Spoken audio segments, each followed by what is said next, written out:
আসসালামু আলাইকুম, hello viewers, welcome back to my channel Mourin kitchen. আজকের এপিসোডে আপনাদের জন্য রয়েছে Eid special beef kebab recipe.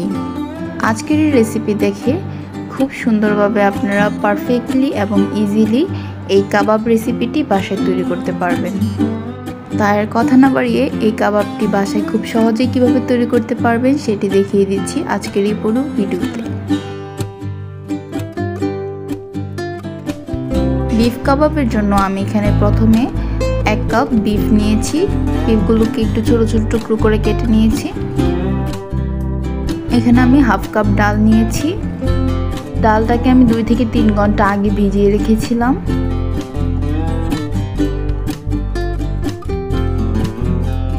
এখন আমি এখানে অ্যাড করছি 1 টেবিল চামচ আদা বাটা, 1 টেবিল চামচ রসুন বাটা। এখানে আছে 1 টিস্পুন লাল মরিচ, জিরে গুঁড়া, গরম মশলা গুঁড়া আর এখানে কিছু আস্ত গরম মশলা।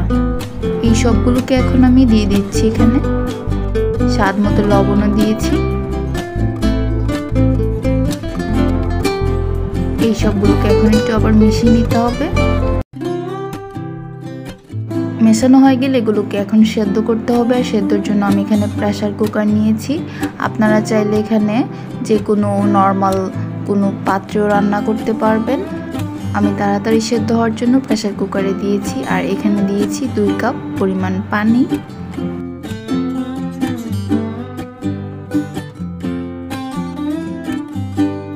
এখন 10 থেকে 15 মিনিটের মতো এটাকে আমি সেদ্ধ করে নেব।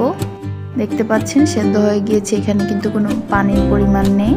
পানি থাকলে সেটাকে শুকিয়ে নেবেন। মিক্সচারটা যখন ঠান্ডা হয়ে যাবে তখন এখানে আমি একটি ডিম দিয়ে সবগুলোকে ব্লেন্ড করে নিব। একদম কিমা করে নিয়েছি, দেখতে পাচ্ছেন। এখন আমি এখানে কিছু পেঁয়াজ বেরেস্তা অ্যাড করছি। কিছু পেঁয়াজ কুচি দিচ্ছি। এটা আপনাদের কাছে অপশনাল, নাও দিতে পারেন, প্রবলেম নেই।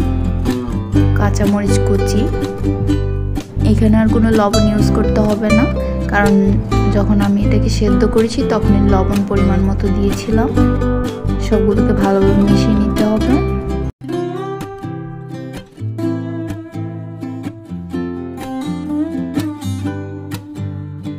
মেশানো হয়ে গেলে আপনারা আপনাদের পছন্দ মতো শেপ দিয়ে নেবেন। আমি এখানে গোল করে শেপ দিচ্ছি।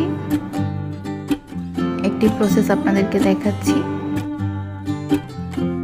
এভাবে করে সবগুলো তৈরি করে নিয়েছি আমি।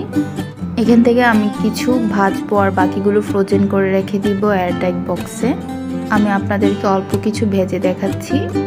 কাবাবটা অবশ্যই হিট তেলে ভাজতে হবে। আপনারা যদি কম হিট তেল দেন তাহলে সেই ক্ষেত্রে কাবাবটা তেলে ছড়ে যেতে পারে। ফ্রোজেন করে রাখলে আপনারা যে কোনো সময় মেহমান আসলে বা যে কোনো সময় নাস্তা হিসেবে আপনারা এটা খেতে পারবেন। কাবাবগুলো একদম আমার গোল্ডেন ব্রাউন হয়ে গিয়েছে। এখন আমি এগুলোকে তেল থেকে ঝরিয়ে নিচ্ছি। তৈরি হয়ে গিয়েছে আমার ঈদ স্পেশাল বিফ কাবাব। ভিডিওটি আপনাদের কাছে কেমন লেগেছে সেটি অবশ্যই কমেন্ট সেকশনে কমেন্ট করে জানিয়ে দিবেন। আর ঈদে অবশ্যই এই রেসিপিটি ট্রাই করবেন। এমন মজাদার এবং পারফেক্ট রেসিপি পেতে চাইলে অবশ্যই আমার চ্যানেলটিকে সাবস্ক্রাইব করে দিবেন। আর যদি ভিডিওটি ভালো লেগে থাকে তাহলে আপনার প্রিয়জনদের সাথে শেয়ার করতে ভুলবেন না। দেখা হবে নতুন কোনো ভিডিওতে। ততক্ষণ পর্যন্ত সবাই ভালো থাকুন, সুস্থ থাকুন। আল্লাহ হাফেজ।